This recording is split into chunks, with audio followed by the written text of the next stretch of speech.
In Fairfax County, Virginia, police find a decomposed body, but have no report of a crime. In Fort Myers, Florida, a killer confesses to a grisly crime, but the police cannot find a body. A serial killer may go free unless police find the evidence to put him behind bars.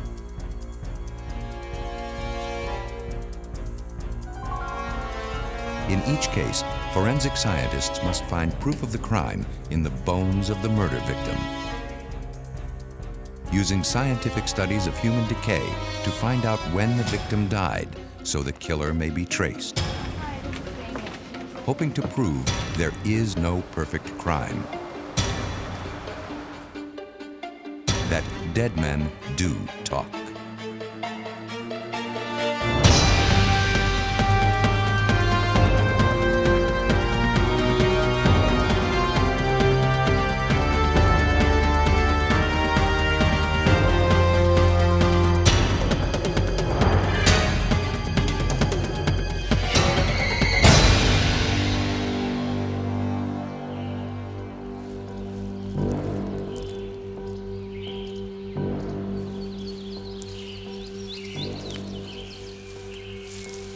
December 1993.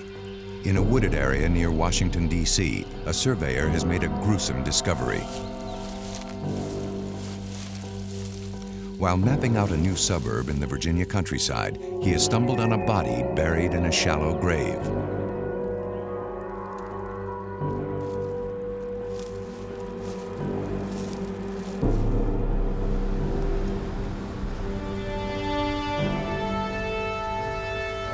Officers from the Fairfax County Police Department arrive at the secluded area where the body had been found.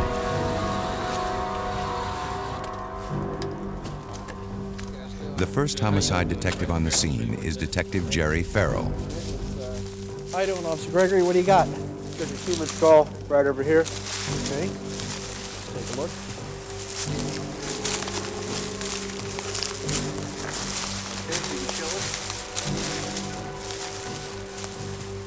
The police assume it's a homicide, but there are no immediate clues to help identify the victim. And Lieutenant Wilson, he's there. You want to take a look?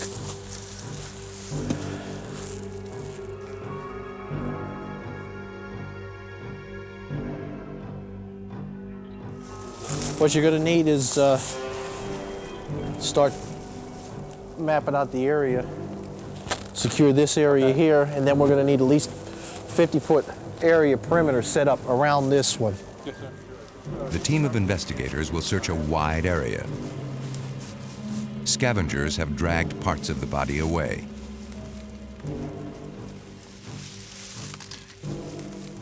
The police meticulously document the position of the body with photographs, sketches, and notes.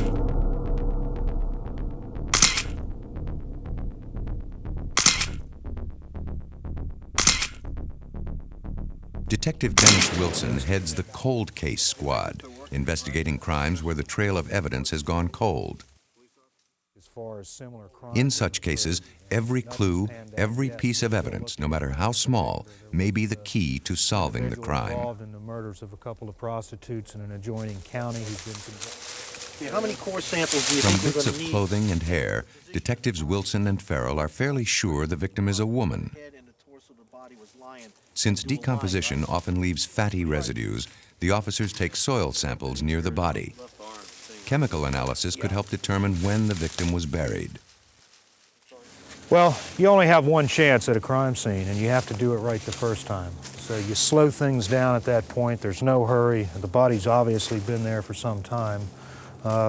We're going to try to gather all the evidence we can and make sure we don't miss anything. There just may be one small little clue here that's going to lead to either her identity or the identity of the perpetrator. Because the body is so badly decomposed, the detectives make a call to nearby Washington, D.C. Dr. Douglas Owsley of the Smithsonian Institution is an anthropologist whose specialty is identifying human remains, from soldiers who died in the Civil War to the modern-day victims of homicide. He has testified in many criminal trials as a forensic scientist. Forensic meaning science used as proof in a court of law. Receiving the call from the Fairfax County Police, he agrees to visit the site where the skeleton has been found. In the usual case, murder victims are assigned to medical examiners who dissect the body to find the cause of death. But medical examiners are accustomed to dealing with fresh bodies.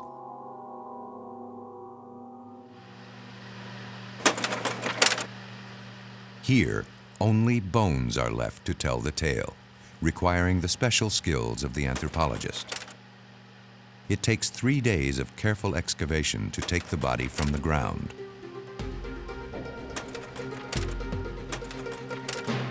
Back in his laboratory, Owsley hunts for signs of the victim's age, sex, and the manner of death. One of the things that we focus on is It is immediately apparent that the victim is female. The pelvic bone is wider in females to accommodate childbirth. Though Owsley believes the victim was a young adult, it's difficult to be more precise. she does not show any signs of arthritis, not severe arthritis. If you look at her spinal column, there's only minor changes, no development of arthritis. Her pubic bones are showing a stage of maturity that would be consistent with somebody that is about 30 years of age. And In a young one of person, features the that we sutures of look the at is skull are this plainly is visible. sutures. This is a very general aging indicator, but in a young As a person grows older, the sutures tend to fuse together. And so in her cranium, In the starting to victim's see skull, this- the very sutures are starting to disappear, confirming that the victim was a young adult. in this suture. Only 5 feet 1 inch tall, she'd been stabbed repeatedly. The knife blade leaving marks on the collarbone, ribs, and vertebrae. Looking at the pattern of cuts in the bone, you can tell that the individual was behind her at least some of the time. She has knife wounds that penetrated in the back and the midline. The cut that is in the clavicle and the collarbone, there's many different positions that could account for that, but one would be the individual reaching over her. Attaching a name to the body will not be easy. To shed more light on this mysterious case, police must determine the identity of the victim.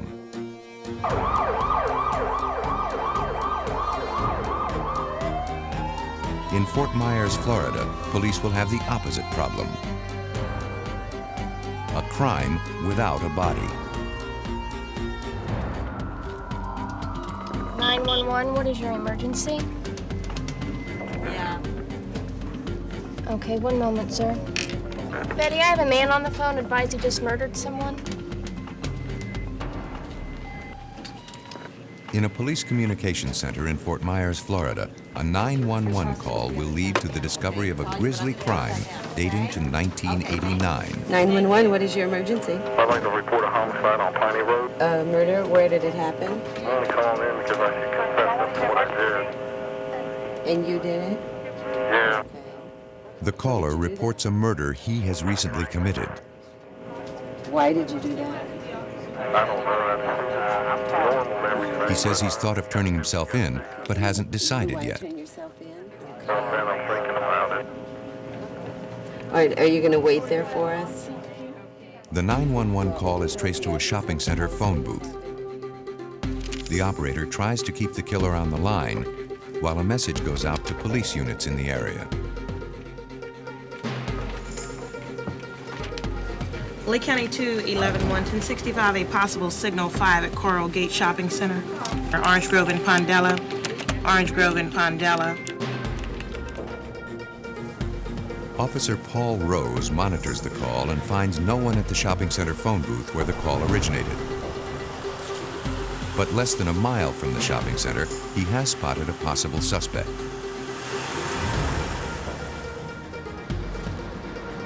The suspect had been walking hurriedly at the side of the road, away from the direction of the shopping center. The The suspect, whose name is Paul Klene, quickly admits he made the 911 call confessing murder. He is advised of his rights and taken into custody.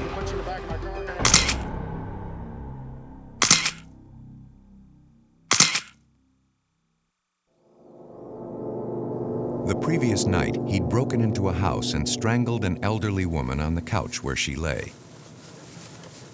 There is no sign of anything missing. Robbery had not been the motive. Lieutenant Jeff Taylor, entering the house, found the victim just as Klene had described her. But he would soon find out that she had not been Klene's first victim. Klene related to me that he heard voices, and the voices made him to become angry. And every time he became angry, he had to kill someone. And when he said that, it indicated to me that perhaps there were other victims also. And I asked him at that time if he had killed before, and he said yes, twice. Klene had murdered one other woman in a trailer some months before. But his first victim had been a friend named Danny Webster, killed a year and a half earlier in August 1989.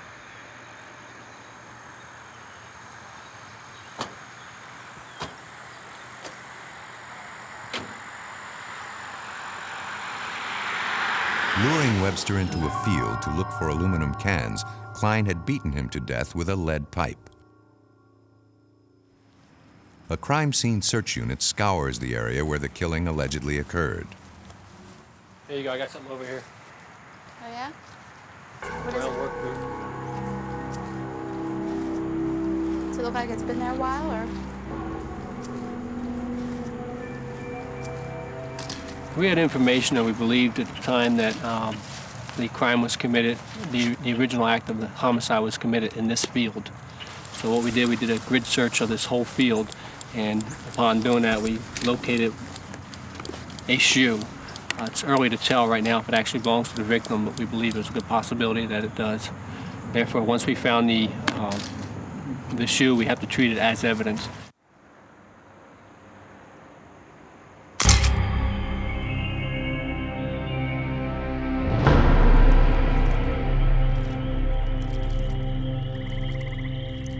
According to Klene's confession, he had returned to the scene of the crime 3 days after the murder.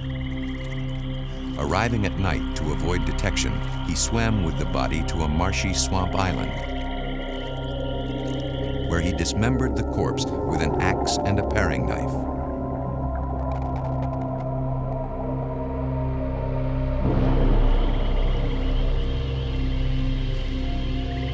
After disposing of Webster's body so thoroughly and getting away with his crime for a year and a half, Klene has now decided to confess.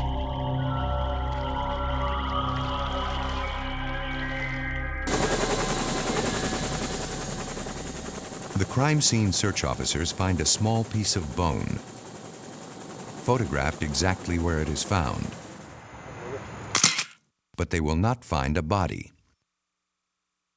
Without a body, police do not have enough evidence to convict. Detective Jack Shell interrogated Klene under tight security. Klene had once bent a stop sign with his bare hands. We needed a positive identification of the body. Although we had somebody telling us who they killed and that they killed them, we still have to prove who was killed, how they were killed, and when they were killed, to the best we can. It's the corpus delicti, the body of the crime. We have to be able to establish that, yes, this person died and that this person did it. I guess I must have actually hit him about, I don't know, maybe more than 200 times. I'm not sure. I just kept whacking at everything. I hit him in the legs, the arms, everywhere I could get his face. Just his head region was more where I actually hit more than anything. But that was after he was already dead, too. You know, I just kept hitting. Klene's confession by itself is not enough to prove the case beyond a reasonable doubt. The police must find the body. Klene pointed out the marshy island where he says he left the dismembered corpse. But even if police can find it, it will be hard to identify after a year and a half in the swamp. The taller bush. Taller bush? The case will go to Dr. William Maples of the University of Florida, a world-renowned authority on the identification of skeletal remains. In 1991, he led the team that exhumed the bones of President Zachary Taylor, who died mysteriously in 1850. Some historians say Taylor was poisoned, making him, not Abraham Lincoln, the first American president to be assassinated.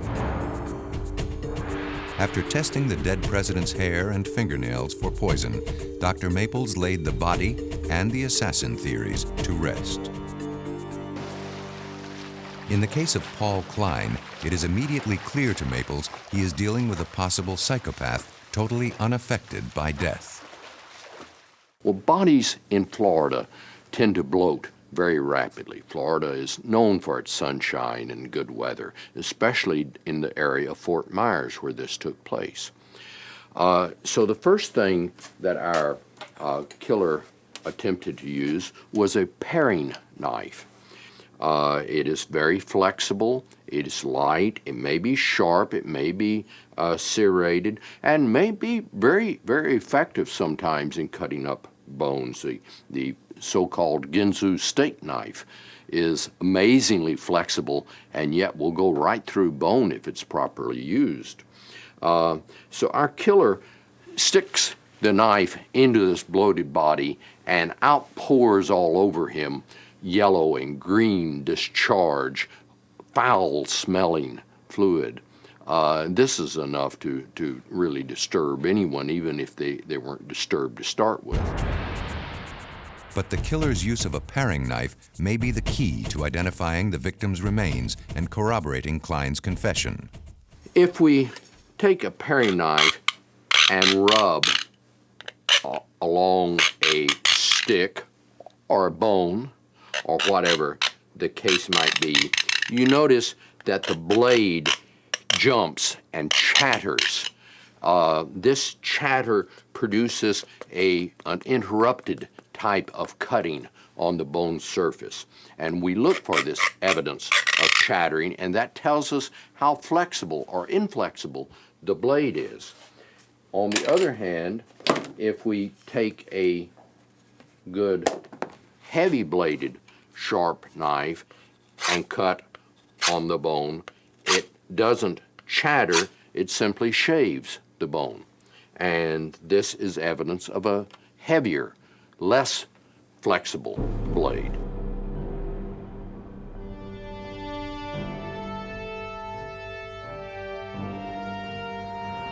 Crime scene search officers arrive at the island where Klene left the dismembered body.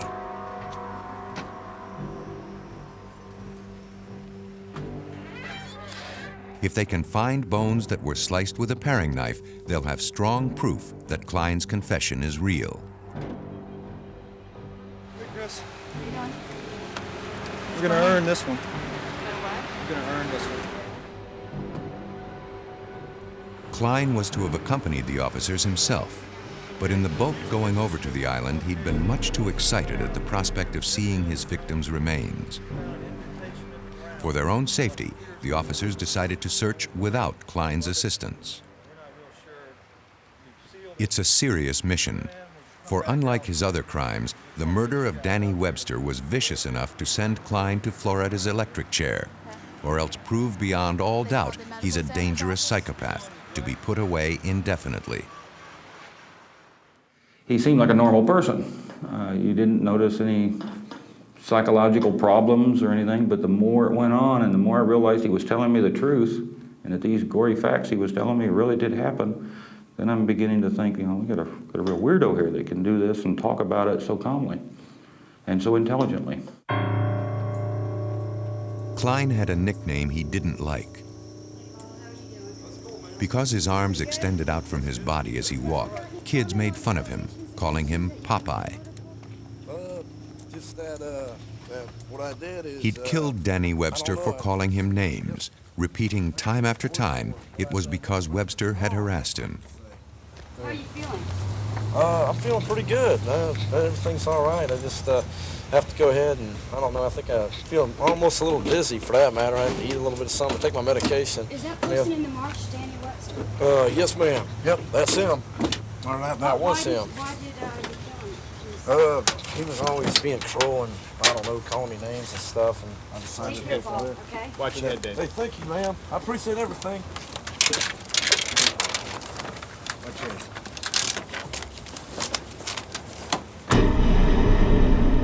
The island where Klene left the body is partially submerged and subject to changing tides. The logistics of finding evidence are very difficult.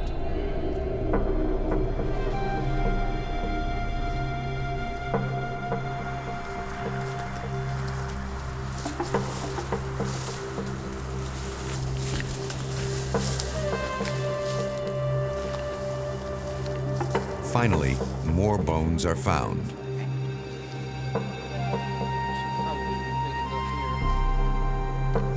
The body is in pieces, just as Klene had said.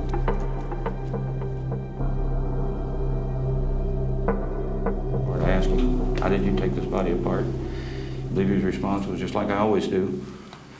I took off the left leg, the left arm, the head, the right arm, the right leg, in a circular motion like that.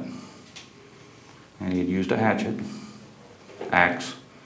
He told me where the axe was, which was in another state.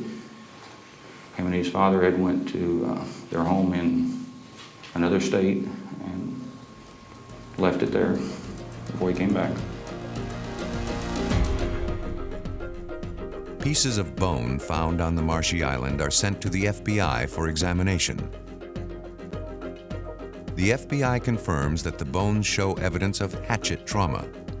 An axe or hatchet had been used to cut the body apart. But according to his harrowing confession, Klene had reserved special treatment for the victim's head. Yep, got his head off with a paring knife, and the head, there was more or less like in pieces, and I tossed it right on an embankment about 25, 30 feet from the mangroves, and I stuck it there for like, I had it there for like the longest time, I guess something like 3.5 months. He told me that he took the head and kept it to come back and visit it. He would visit it every night and talk to it. And after about 2 weeks, it got to the point where it was deteriorated to the extent that he didn't want it anymore, so he discarded it. Klene had carried the head around with him in a paper sack, often engaging it in conversation.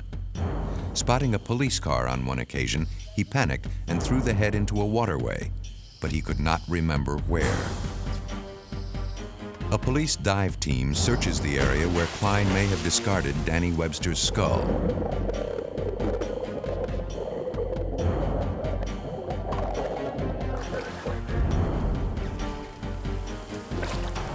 It is an area of murky waters, frequented by alligators. They find nothing but coconuts. Unless the head is found, it may be impossible to identify the remains as those of Danny Webster. Here, as in suburban Virginia, the police must team up with science to bring a killer to justice.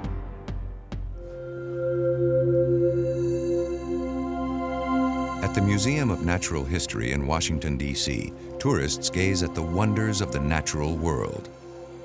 They are unaware that a few feet away, a storage area holds the unnatural work of a vicious killer. Police in Fairfax County, Virginia, have called on forensic scientist Doug Owsley to help identify the victim of a brutal homicide. The body has decomposed. Only a skeleton remains. Owsley has determined that the victim was a female from 27 to 34 years old. She died from repeated stab wounds. But who is she and where did she come from? When you're working with police cases and working on problems of human identification, often when the remains come into the laboratory or when you're involved in the recovery, the identification follows very quickly. There's someone that's missing, there are records that can be obtained, dental records or medical records that you can compare against, and you can get that person identified within a very short period of time. Okay. All right, well, if we can help, let's try.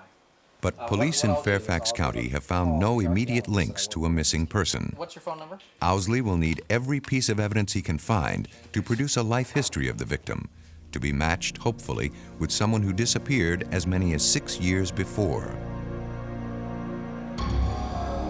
Personal effects found with the victim are minimal.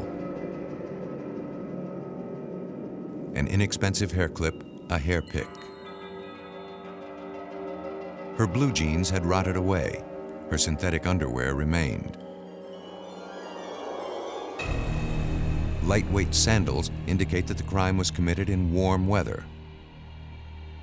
Her hair was a light brown color, as determined from analysis of hair found at the site. We know that her fingernails were painted from fingernails that were recovered at the site. It was a dark glossy pink in color. So there's a lot of details. On the earrings found near the body is a fragment of human tissue. The metal of the earring had protected it from bacterial decay. The earrings are included in sketches distributed nationwide. Slowly, painfully, the haunting details of the victim's life are coming into focus. In the spinal column are signs of trauma. Depressions in the vertebra are evidence that the discs between the vertebrae have herniated. The victim may have held a job that required heavy lifting. She'd once taken care of her teeth, but in the last years of her life had allowed them to decay. She had fillings on the front teeth to maintain her appearance, but 5 of her molars are missing. Black stains on the teeth are evidence the victim was probably a smoker. Overall, the impression that you would have, but it's an impression based not only on the dentition, but perhaps some of the things found with it, it would suggest that it was an individual that did not have a lot of money, that fairly limited financial resources.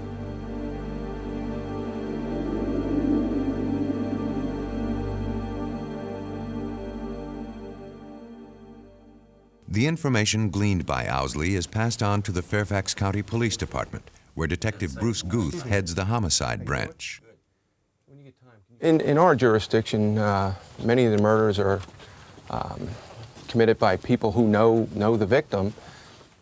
In the normal case, once the victim is known, the police will talk to neighbors and relatives about the victim's lifestyle, who her friends were, and her enemies.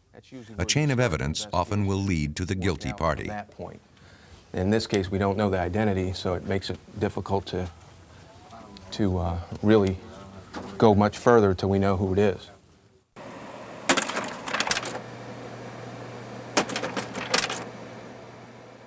Detail by detail, Fairfax County Police re-examine the evidence found at the scene. A sketch of what the victim may have looked like is distributed to police across the country, along with other details of the case. Even though this case is 2 years old, I'm still actively pursuing leads that have occurred. I receive inquiries approximately 2 to 3 a month. Just recently, I received one from Philadelphia, New York City, and Ohio. Despite the continuing efforts of the Fairfax County Police, there is no matchup of the murder victim with a missing person. To facilitate the search for the victim's identity, Doug Owsley provides data for a second composite sketch using an FBI computer program. When you look at a skull and you're trying to assess what this individual looked like, the basic form is going to be defined by the skull itself. In relation to that, then you take into consideration the clothing that's found, for instance, because the clothing helps you gain an idea as to the size, the weight of the individual, for instance. Starting with an image of the skull, the computer adds successive layers of detail. Markers indicate the probable thickness of facial tissue. The measurements are based on population studies of similar age and gender. Hair found at the scene, along with the plastic hair clip and hair pick, suggest a possible hairstyle. The victim had an overbite, a gap in her front teeth, and a cosmetic filling. Since these features would have been visible in life, the victim is shown smiling in the final illustration. But despite the pains taken to create a lifelike image, there is still no response when the image is published nationwide. Part of the problem, the police are still unsure when the murder occurred. When discovered in 1993, the bones had been dry. The flesh had long since rotted away. You'd have to say that it would be at least a year and a half before that this could have happened. But in reality, I think it could extend back further in time. And so if we take the maximum range, one of the things found in a pocket was a quarter that dates to 1980. So looking at the time frame, we're in terms of the extremes, probably talking between 1991 and 1980. The problem of dating murder victims found long after the crime has occurred may soon have an answer. At a body farm in Tennessee, an unusual study is underway, using the volunteered flesh and bones of the dead.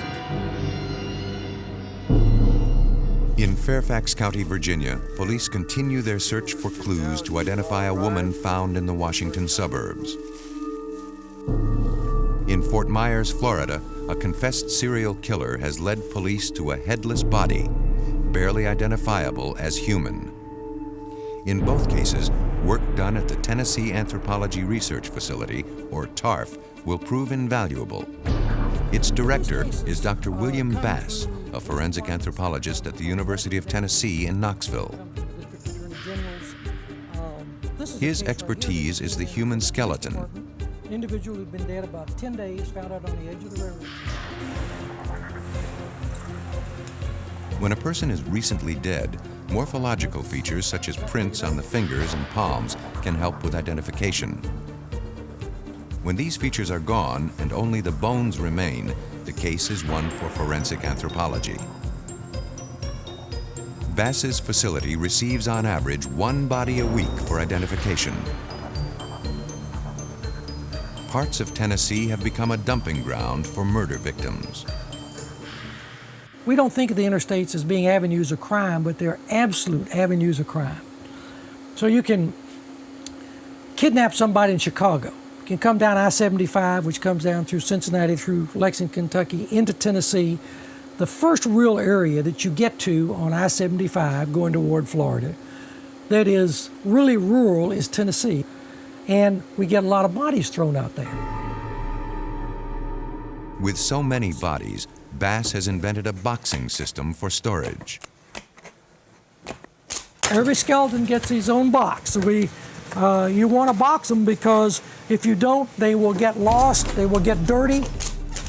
On the shelves surrounding him are over 2,000 skeletons sent to Bass's facility by medical examiners around the state.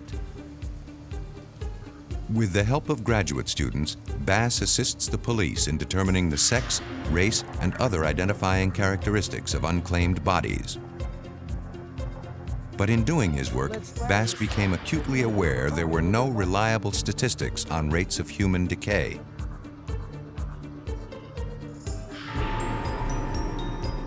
He established near Knoxville an outdoor preserve known informally as the Body Farm.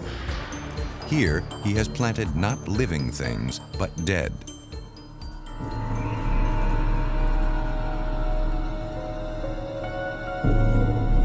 Human bodies left in the open to decompose. It's an experiment that will tell him how bodily decomposition is affected by weather, climate, and the degree of exposure to the elements. This is a body that we're studying the effects of the covering of the body that the maggots leave. This body has been outside for a year. Maggots have eaten its inside away, but left some of the skin for protection. Maggots don't like sunlight, and what they do is they leave this as an umbrella to protect themselves from the sun. And so you get bodies like this that will have the covering on them holding the bones together, although there are no internal organs left there at all. The specimens used for Bass's experiments come from two basic sources: those who have donated their bodies to science and unclaimed bodies sent to the facility by medical examiners. After the bodies have lain in the open to decompose, they are brought back to the laboratory for analysis. Dissection will tell how their exposure to the elements has affected their skin, bones, and tissue. These statistics will then aid police departments in determining how long a newly discovered homicide victim has been dead. To keep out intruders with morbid curiosities, security guards keep the body farm under tight surveillance. Bass has attempted to duplicate all the common ways in which killers dispose of their victims. Well, we try to keep as honest a setting as we can. We try not to make anything artificial. It's exactly the way it is in nature. What we have here is an automobile that we have been looking at the decay rates of people in automobiles, both in the passenger compartment and in the trunk. A body placed in the trunk for observation has since been removed, but its byproducts remain. Tiny pupil cases from which flies have emerged. A matter of minutes after death has occurred, flies are attracted to the body to lay their eggs. The eggs will hatch into larvae, or maggots, that feed on the decaying flesh before turning into flies. We can tell you that this individual has been in this trunk at least 21 days from the fly pupae that are present, from the pupil cases that are present here. In the back seat of the car, another body has been removed, again leaving a clue as to time of death. Hair mass. What's called the hair mass falls off a dead body after a week's time. Bass has found that in enclosed vehicles, the buildup of heat often accelerates the process of decomposition. This came in last week, and I kind of want to get an idea of what they look like now. Some of the bodies have been dead only a week. Well, he hadn't gone very far. Well, they're both at about the same stage, aren't they? On that body. Others are much older. Well, there are some maggots right there, but that maggot is frozen. He's gotten away from the warmth of the body and didn't make it back to the body, so there are a couple right there. I'm going to push this back just a little bit more here, and we'll see if we can't get under there. And I'm not really sure. Well, you see, there are lots of maggots. See, there are hundreds and hundreds of maggots in there, and they are either slowed down. They're not doing much right now because it's so cold.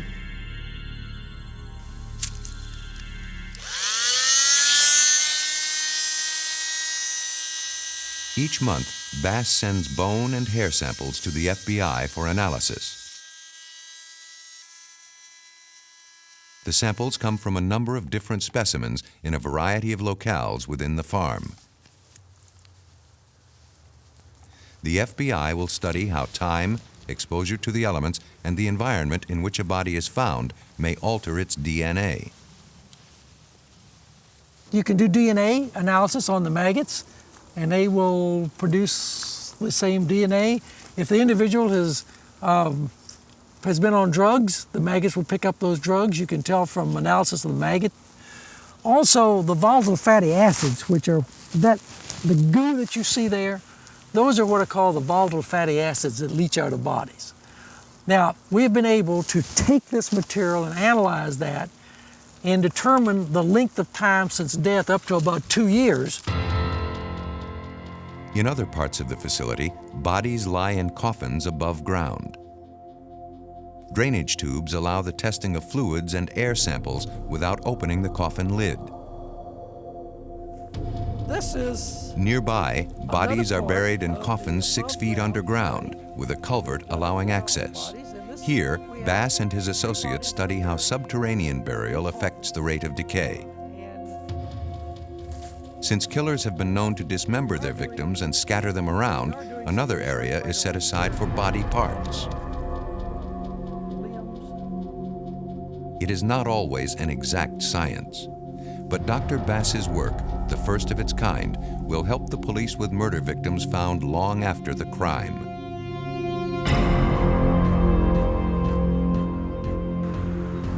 In the case of Danny Webster in Florida, police have only part of the body. The killer has done a thorough job of dismembering and scattering the remains. Filling in the grisly details of murder and mutilation will be the job of forensic science. At the Lee County Sheriff's Office in Fort Myers, Florida, Paul Klene has confessed to the murder of Danny Webster. But the killer has carved up the body and disposed of its head. The few bones found on a marshy island are 1.5 years old. It may be impossible to prove beyond a reasonable doubt they are the bones of Danny Webster. Klene had been relentless in attempting to conceal his crime. Before decapitating the body, he had pulled out the teeth, knowing they're often used to identify the victim. He explained that instead of digging a normal grave-type hole, that he dug a round hole as if to put trash or something in it. He set the victim down in it, buttocks first, and shoved him into the hole by his shoulders. When he didn't go in all the way, he jumped up and down on the body until he was able to get it deep enough into the hole that he thought he had it hidden. Then he pulled weeds and dirt over it and laid on his belly, and his words were, slithered back into the water like a big gator and swam back home. Is Klene a psychopath, or is he a man who has plotted and planned the perfect crime? Okay, a perfect crime. Let's think, how about Jimmy Hoffa? How far have we gotten on Jimmy Hoffa solving? We don't even know where he is. How can we solve the crime if we don't know where he is? You see, so somebody's already thought of this and said, you know, if you leave the body, it's a good chance you're going to be caught. Because there's all these hair and fibers section of the FBI and the forensic anthropologists of the world all over. All my colleagues were out there trying to figure this out. But if you don't have a body, how do you know you've got a crime, you say? Detective Harry executed a search warrant at Klene's apartment. It was soon apparent Klene may have learned the techniques of killing from books. We found probably every true life murder story that was ever written, like Son of Sam, The Hillside Strangler. It was just book after book after book. From sparse remains, forensic science must identify the body of Danny Webster. If not, the case may be lost. In order to corroborate Klene's confession and make the case hold up in court, anthropologist William Maples will try to determine the age, sex, and race of the partial skeleton. This is the shaft of the bone. This is the epiphysis, the end of the bone. And they start from separate origins in a child. And they slowly change shape. As the epiphyses reach the end of their growth, they become fused to the shafts of bone. On the bones in this case, fusion is not yet complete. Maples is able to put the age of the victim between 17 and 23, the same age as Danny Webster. Determining sex is almost always a matter of studying the pelvic bones, narrower in males than females. The victim in this case was clearly a male. But determining race will be more difficult, especially with the head missing. Dr. Maples uses the femur or thigh bone to distinguish Caucasian and black. In a Caucasian, the femur is bowed enough to allow his knuckle to pass under. In the case of a black individual, the shaft tends to be much flatter and straighter, and there is no anterior bowing. The amount of curvature in the femur clearly indicated to me that we were dealing with a white male.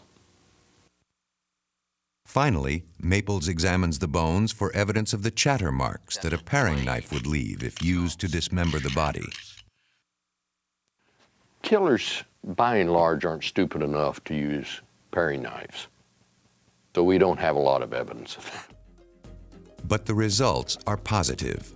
By the end of his examination, Maples has conclusive proof that the bones match the description of Danny Webster. The necessary corroboration of Klene's confession is in place. For Lieutenant Jeff Taylor, the case is closed. Paul Klene is presently in an institution in Chattahoochee, Florida, for mentally insane.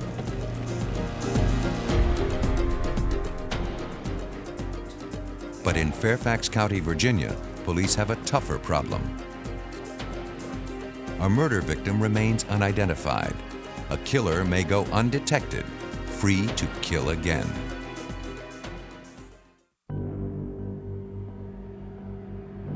More than 2 years have passed since the discovery of a female body in the Virginia countryside near Washington, D.C. Fairfax County investigators, including detectives Jerry Farrell and Dennis Wilson, have sent out extensive information on the case, including descriptions of the victim, dental charts, and a description of some, but not all, of the wounds discovered by forensic expert Doug Owsley. Persons have been known to confess crimes they did not commit, having learned the details of the crime from public sources. By withholding certain information, the police can be sure when a confession is fabricated or genuine. All right, this is going to be the cut right here. Far from having a confession, police in Fairfax County, after 2 years of searching missing person files, still do not know who the victim is. Even today, we think a lot about her and are hoping that through the facial reproductions that have been done, that someone might be able to recognize her, might be able to contact the police and offer new insights, because this is somebody that we need to get identified, and we certainly need to in order to hopefully prevent this from happening again, find out who did this. We've sent hundreds of leads out, hundreds of posters. We're going to probably revise this again at least once or twice a year. We try to cover it on the TV stations, the media. We try to get the newspapers interested to run the picture. We run not only the artist renditions, but we also run pictures of the clothing. This is no way a case that's just sitting on a shelf and nothing being done. With a growing population and more people on the move, many crimes may never be solved. Victims like the one found in Fairfax County, her friends and relatives unaware of her death, may remain unidentified, her killer free to kill again. I think that homicide investigations are getting a little more difficult. The national trend is more stranger-on-stranger murders, as in past years it was family members, domestic kind of murders. Nationally, there's more stranger-stranger murders, and forensics becomes a very important part of the investigation. Was this the work of a serial killer?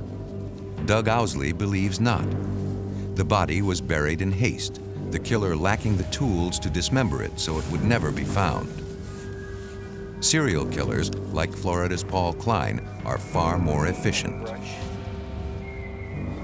You don't gain necessarily that same sort of sophistication in this case. Certainly it led to a tragic end, but in terms of accomplishing what he set out to do, he was much less prepared. On the other hand, he was able to take someone's life, and he's been able to get away with it all these years, and so there's just some piece that we haven't been able to put together to get on his trail yet. Despite the obstacles to solving the case, detectives in Fairfax County have not given up. Somebody sooner or later is going to talk about this. That's one of the premises of a cold case squad, that relationships are changing and technology's changing, things are becoming more advanced. I'm optimistic that this case could get solved.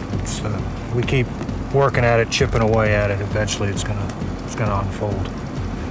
Oh yeah, I'm optimistic. Believe we're going to do it. Sometimes things just take a little bit longer, that's all. William Maples, for one, believes that few killers escape detection. No, of course not. They don't play by our rules. They will take chances, do things that we wouldn't do. They just don't play by the rules. And that's helpful to us because that means that they make a lot of mistakes. And by taking chances, they invariably end up getting caught. Thrill is a big element in that. And thrill means that they're taking chances. And God love them. The more chances they take, the more chances we have of catching them.